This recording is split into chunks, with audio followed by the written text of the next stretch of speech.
Oi galerinha, bem-vindos a mais um vídeo do nosso canal. Hoje a gente vai estudar português e vamos falar sobre concordância verbal. Então, se você quer saber um pouquinho mais sobre isso, fica comigo nesse vídeo, mas antes, já deixa seu like aí embaixo, se inscreve se você ainda não é inscrito e bora! Bom, concordância verbal, como vocês já devem saber, é a relação do verbo com o termo a que ele se refere. O nosso verbo vai concordar em pessoa e em número com esse termo. Então vamos analisar essa frase aqui como um exemplo. Os animais precisam de amor. Qual é o nosso verbo? Precisam. Precisam se refere ao nosso sujeito aqui, né? Os animais. E você pode ver que o verbo está concordando com o sujeito, né? Os animais precisam de amor.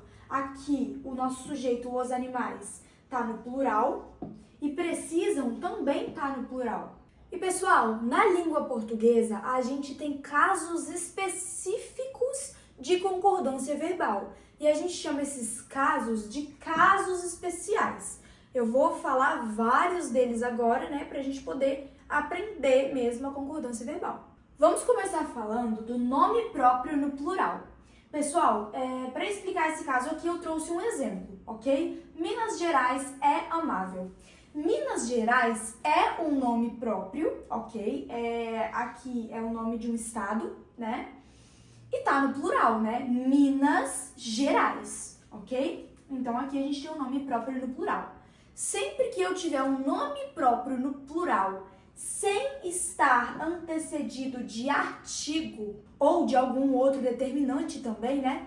O meu verbo vai estar no singular, ok? Então aqui, Minas Gerais é amável. Eu não tenho nenhum determinante aqui antes do meu nome próprio no plural. Então o meu verbo está no singular. Sofia, mas se eu tivesse um determinante? Aí o meu verbo iria para o plural. Pessoal, vamos falar agora do caso das expressões partitivas, ok? Primeiramente, o que é uma expressão partitiva? Pessoal, o próprio nome diz expressão partitiva, uma expressão que indica parte de alguma coisa. Então, por exemplo, a maioria de, metade de, a maior parte de, tá vendo? Partes. E na concordância verbal, quando a gente tem uma expressão partitiva, tá sem tinta? Troquei. Então, quando a gente tem uma expressão partitiva seguida de um nome no plural, o meu verbo pode ficar tanto no singular quanto no plural, tá? Então, olha essa estrutura aqui, A maioria dos, expressão partitiva, seguida de um nome no plural. Clientes está no plural. Então, o meu verbo, ele pode ficar tanto no singular quanto no plural, tá? Então, a maioria dos clientes, eu posso colocar compareceu ou posso colocar compareceram à reunião. Agora, com o caso dos pronomes de tratamento, o verbo vai concordar ali com o pronome de tratamento empregado. Então, por exemplo, Vossa Senhoria deve enviar a papelada. Vossa Senhoria é um pronome de tratamento, certo? E está na terceira pessoa do singular. Então, o meu verbo deve vai concordar com esse pronome de tratamento e também aqui, como a gente pode ver, vai ficar na terceira pessoa do singular. Vamos falar agora, galera, do caso dos pronomes relativos que e quem, ok? Vamos começar falando do que, tá? Pessoal, quando eu tiver uma frase em que o pronome relativo que tiver a função de sujeito, o meu verbo vai concordar com o termo antecedente a esse pronome relativo. Sofia, como assim? Pronome relativo que com a função de sujeito? Pois é, gente, os pronomes relativos, eles substituem um termo que já foi dito anteriormente na frase, né? Então, eles têm várias funções. Pode ser sujeito, objeto direto, objeto indireto, predicativo do sujeito. Mas, quando o pronome relativo que for sujeito, o verbo concorda com o termo antecedente a ele. Então, vamos analisar essa frase aqui. Fui eu que assinei a papelada, ok? Que aqui tem a função de sujeito, né? Porque substitui o pronome eu, ok? Então, que é um pronome relativo que tem a função de sujeito. Ou seja, o meu verbo assinei, ele vai concordar com eu. Agora, no caso do pronome relativo quem, que tem a função de sujeito, você pode escolher com quem que o seu verbo vai se relacionar, ok? Então, eu trouxe esses dois exemplos aqui, ó. Fui eu quem falei e fui eu quem falou. Os dois exemplos estão corretos gramaticalmente. Ou o verbo concorda na primeira pessoa do singular aqui, nesse caso, né? Com eu, com o pronome pessoal eu, fui eu quem falei, ou ele fica na terceira pessoa do singular, se referindo a quem? Sofia, com o pronome relativo que, eu posso flexionar o meu verbo na terceira pessoa do singular para se referir ao pronome relativo que? Não, galera, você só pode fazer isso com quem, ok? Agora, pessoal, vamos falar sobre o caso dos pronomes indefinidos, ok? Pessoal, vamos começar aqui com esse primeiro exemplo. Quando eu tenho um pronome indefinido no singular, o meu verbo também vai ficar no singular, simples assim. Então, alguém fez isto. Alguém é um pronome indefinido, eu não sei quem fez. Alguém fez isso. Então, aqui, se eu tenho um pronome indefinido e a gente pode ver que ele tá no singular, ok? Não tá no plural, alguém. Meu verbo também está no singular. Agora, quando eu tenho um pronome indefinido no plural, acompanhado de pronome pessoal, o meu verbo pode concordar tanto com o pronome pessoal, tanto com o pronome indefinido. Vamos completar essa frase, ó. Se eu tenho lá meu verbo e eu quero concordar o verbo com o pronome pessoal, como é que vai ficar, tá? Alguns de nós faremos, por exemplo, o trabalho. Alguns de nós faremos o trabalho. Faremos concorda com o pronome pessoal nós. Mas, Sofia, eu não quero flexionar meu verbo para concordar com nós. Eu quero que ele se refira aqui a alguns. O que eu vou fazer? Você vai deixar seu verbo na terceira pessoa do plural, tá? Então, nesse caso aqui, alguns de nós farão o trabalho. Então, repetindo, pronome indefinido no plural, seguido de pronome pessoal, meu verbo concorda com qualquer um. Pessoal, vamos falar agora do caso dos verbos haver e fazer, ok? Pessoal, quando esses verbos aqui darem ideia de tempo passado ou de algo no sentido de existir, eles serão verbos impessoais e ficarão na terceira pessoa do singular. Olhem esse exemplo. Há dias não o vejo. Não dá ideia de tempo? Há dias não o vejo. Dá uma ideia de tempo. Então, o verbo haver, aqui nesse caso, é impessoal. Então, ele deve ficar na terceira pessoa do singular. Há dias não o vejo. Mesma coisa com o verbo fazer. Faz anos que não vejo Beatriz. Não existe fazem anos que não vejo a Beatriz. Faz anos que não vejo a Beatriz. Por quê? Porque o verbo fazer, nesse caso, é um verbo impessoal. Ele está indicando tempo. Ó, faz anos que não vejo a Beatriz. É tempo, ok? Então, é um verbo impessoal e deve permanecer na terceira pessoa do singular. Gente, sempre que os verbos haver e fazer vierem com auxiliares, esses auxiliares eles vão estar no singular, tá? Então, por exemplo, deve fazer horas que Fernanda está aqui. Você tá vendo que o deve aqui é auxiliar do verbo fazer. Então, ele vem no singular. Não existe devem fazer horas. Não. Deve fazer horas. Ele vem no singular. É auxiliar do verbo fazer. Bem, pessoal, vamos falar agora sobre a concordância do verbo ser, tá? Agora, eu preciso que vocês prestem bastante atenção, porque isso aqui é bem importante. Não que o resto não tenha sido, mas isso aqui eu acho que é mais. Vamos lá, gente. O verbo ser, ele é um verbo de ligação, né? Então, qual que é a estrutura? sujeito mais o verbo ser, né, que é o verbo de ligação, mais o predicativo do sujeito.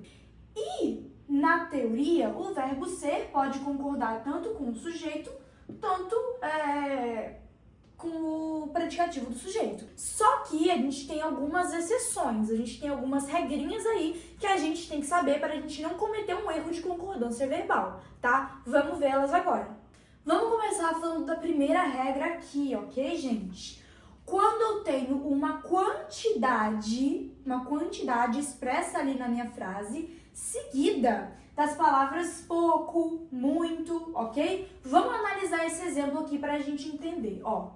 4 quilos de feijão é pouco. A gente tem uma quantidade, certo? Aqui, ó, 4 quilos, aqui é uma quantidade, tá? 4, né?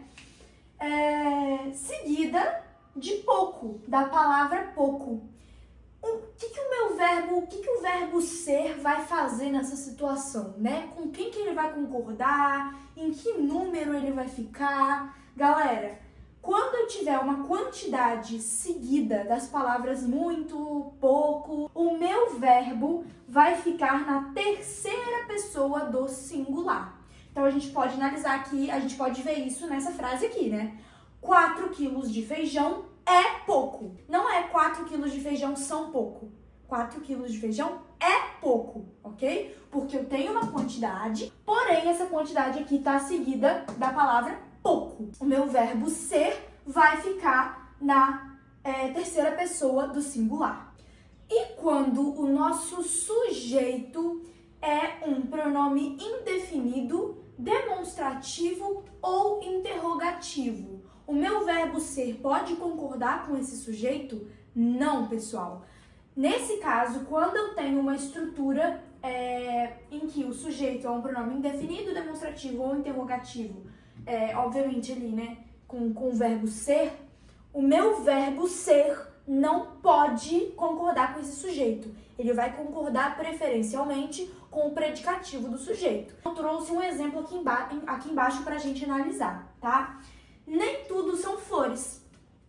Tudo é um pronome indefinido.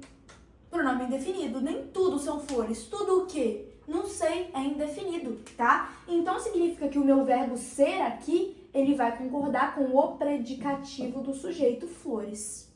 Agora, pessoal, quando o sujeito ou o predicativo do sujeito for pronome pessoal ou nome de pessoa, o meu verbo ser tem que concordar com a pessoa ou com o grupo de pessoas designado. Como assim, Sofia? Vamos analisar esse exemplo aqui, ó.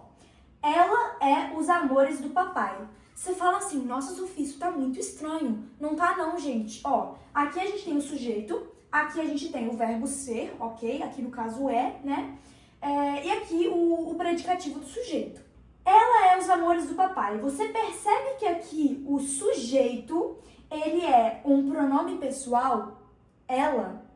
Então, o meu verbo ser tem que concordar com o meu pronome pessoal. Ela tá no singular.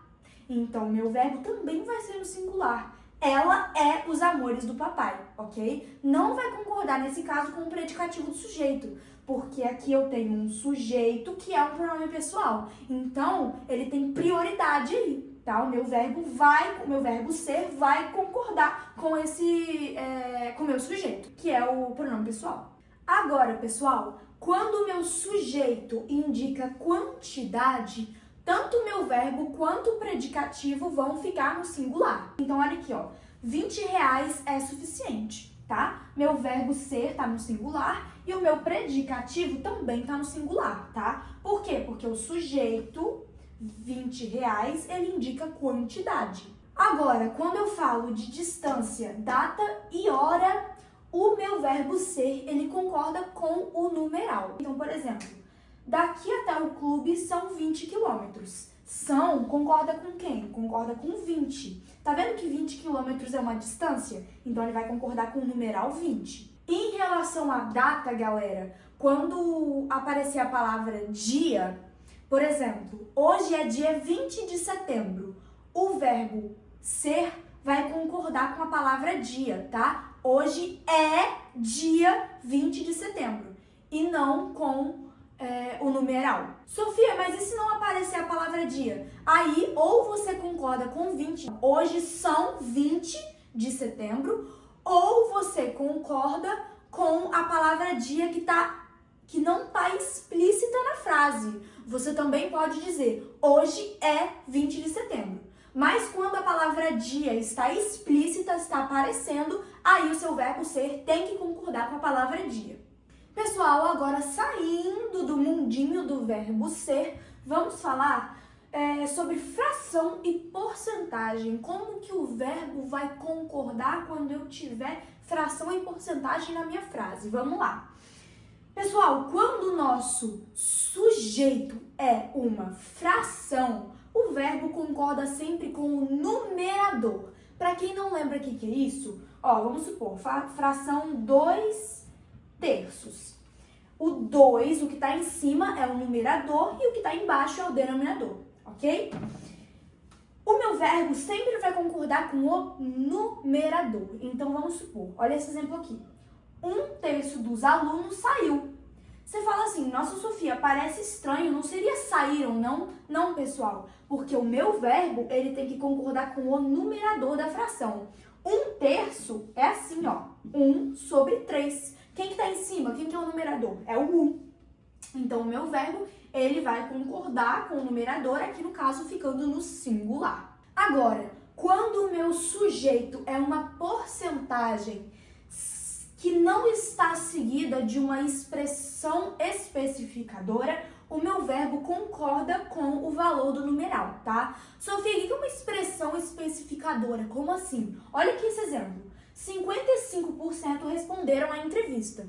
55% de quê? Dos meninos, das meninas, dos alunos, dos operários? Eu não sei 55% de quê. Eu não tenho nenhuma expressão que vem depois dessa porcentagem que me indica sobre o que eu tô falando ali. Eu não tenho nenhuma expressão especificadora, ok? Então, nesses casos aqui, o meu verbo, ele vai concordar com o numeral, tá? 55% responderam à entrevista. Sofia, mas e se essa porcentagem vier seguida de uma expressão especificadora? Aí o meu verbo pode concordar tanto com a expressão especificadora quanto com o numeral. Por exemplo, 1% dos alunos concordou. O verbo aí, nesse caso, concordou, concorda com 1%.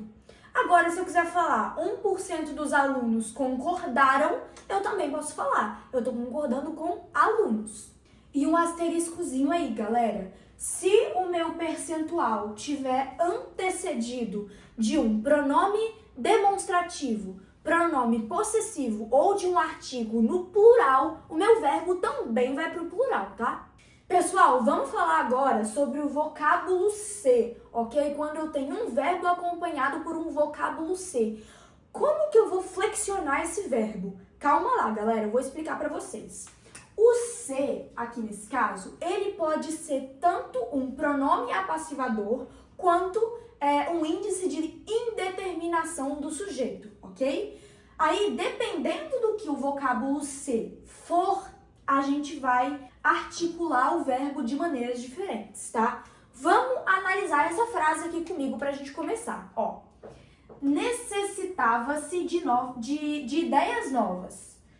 A gente tem que sempre olhar a transitividade do verbo. Vamos lá, necessitava-se de ideias novas. Quem necessita de alguma coisa. Esse aqui é um verbo transitivo indireto. Sempre que eu tiver um verbo transitivo indireto, um verbo intransitivo ou um verbo de ligação acompanhado da partícula ser, essa partícula ser vai ser um índice de indeterminação do sujeito. Nessa frase aqui, o meu sujeito é indeterminado e o meu verbo vai ficar na terceira pessoa do singular. Ponto final. Então, o que você tem que fazer, galera? Olha a transitividade do verbo. Tá bom, Sofia, mas você falou que a partícula ser também pode ser um pronome apassivador. E aí? Vou dar um exemplo disso aqui para vocês. Bom, encontramos uma frase onde o verbo está sendo acompanhado pela partícula ser. Qual que é a primeira coisa que eu faço mesmo? Olhar a transitividade do verbo. Então vamos lá. Viam-se as primeiras casas. Quem vê, vê alguma coisa. Então viam aqui é um verbo transitivo direto. Pessoal, sempre que eu tiver um verbo que está sendo seguido, que está sendo acompanhado pela partícula ser, e ele for um verbo transitivo direto ou um verbo transitivo direto e indireto, a partícula ser será um pronome apassivador. E nesse caso, Sofia, o que o verbo vai fazer? Com quem que ele concorda? Ele fica na terceira do singular também? Nesse caso, quando a partícula ser for um pronome apassivador, o nosso verbo concorda com o sujeito paciente. Aqui, no caso, as primeiras casas. Vamos conversar um pouquinho sobre o sujeito composto anteposto ao verbo, tá bom, gente? Galera, quando eu tenho um sujeito composto que vem antes do verbo, meu verbo tende a ficar no plural. Então, vamos olhar esse exemplo aqui, ó. Carol e Henrique chegaram. Carol e Henrique é o meu sujeito, ok? Por que ele é composto, Sofia? Porque ele tem mais de um núcleo. Aqui os núcleos são Carol e Henrique, tá? E o meu verbo, como a gente pode perceber aqui, ele fica no plural. Porém, galera, quando a gente tem o sujeito composto anteposto e os núcleos desse sujeito composto são sinônimos, por exemplo, calma e serenidade, são sinônimos, certo? Quando eles são sinônimos, eu posso deixar meu verbo tanto no singular quanto no plural. Então, calma e serenidade reina aqui, ou calma e serenidade reinam aqui. E quando o meu sujeito composto vier em gradação, meu verbo pode ficar no singular ou no plural. Então, vamos analisar isso aqui. Um sussurro, uma voz, um grito ecoaram ou ecoou no ar. A gente pode ver, ó, galera, que aqui a gente tem claramente uma gradação acontecendo no nosso sujeito composto. Um sussurro bem baixinho, uma voz, igual eu tô falando, normal, e um grito ecoaram ou ecoou no ar. É o sentido de gradação, vai do menor até o maior. Então, eu posso utilizar o plural ou o singular, que concorda apenas com o mais próximo, que é grito. Gente, antes de eu começar a explicar essa regra aqui, desculpa que o quadro tá todo sujo. Mas é porque eu não tenho apagador, tá? Aí eu tenho que fazer o apagador natural, assim. Eu faço assim, ó. Tenho que apagar com a minha mão. Então, desculpem aí o estado do quadro, tá? Mas não tem muito o que fazer. Continuando. Quando os núcleos do meu sujeito composto estão no infinitivo, o meu verbo vai ficar no singular. Caminhar e nadar faz bem. Verbo no singular. Por quê? Porque os meus dois núcleos do sujeito estão no infinitivo. O verbo só vai para o plural se os meus núcleos do infinitivo forem antecedidos por um artigo. Então, por exemplo, o caminhar e o andar fazem bem. Aí o meu verbo, ele pode ficar no plural. Aqui o meu verbo pode ficar no plural. Por quê, Sofia? Os núcleos são no infinitivo. Sim, mas eles vêm antecedidos de artigo. E se não vier antecedido de artigo e os núcleos estiverem no infinitivo? Aí o meu verbo fica no singular. Gente, eu prometo que eu vou comprar um apagador, sério. Desculpa. E quando o sujeito composto vier depois do meu verbo, o verbo pode ficar tanto no singular quanto no plural. Se ele ficar no singular, ele vai concordar apenas com o núcleo que está mais próximo a ele. Se ele ficar no plural, ele está concordando com os dois. Então, chegou Elisa e Felipe. O verbo chegou aqui concorda apenas com Elisa, que é o núcleo do sujeito composto mais próximo. Já aqui embaixo, chegaram Elisa e Felipe, o meu verbo concorda com os dois. Pessoal, quando eu tenho um sujeito composto de pessoas diferentes, ou seja, primeira pessoa, segunda pessoa e terceira pessoa, o meu verbo, ele vai dar prioridade à primeira pessoa quando ela aparecer. Então, olha esse exemplo aqui. Eu, tu e ela devemos sair. O meu verbo aqui tá dando prioridade a eu, que é a primeira pessoa. Sofia, mas e se eu não tivesse a primeira pessoa? Se tivesse assim, tu e ela, como é que meu verbo ficaria? Aí o verbo pode concordar tanto com tu, que é a segunda pessoa, tanto com ela, que é a terceira pessoa. Mas quando a primeira pessoa aparecer ali no meu sujeito composto, o verbo vai dar prioridade a ela. E esse foi o vídeo, galerinha. Espero que vocês tenham gostado. Se você gostou, deixa o like aí embaixo. Se inscreve no canal se você ainda não é inscrito e a gente se vê na próxima. Beijo! Eu tenho que lavar minha mão, né? Claramente.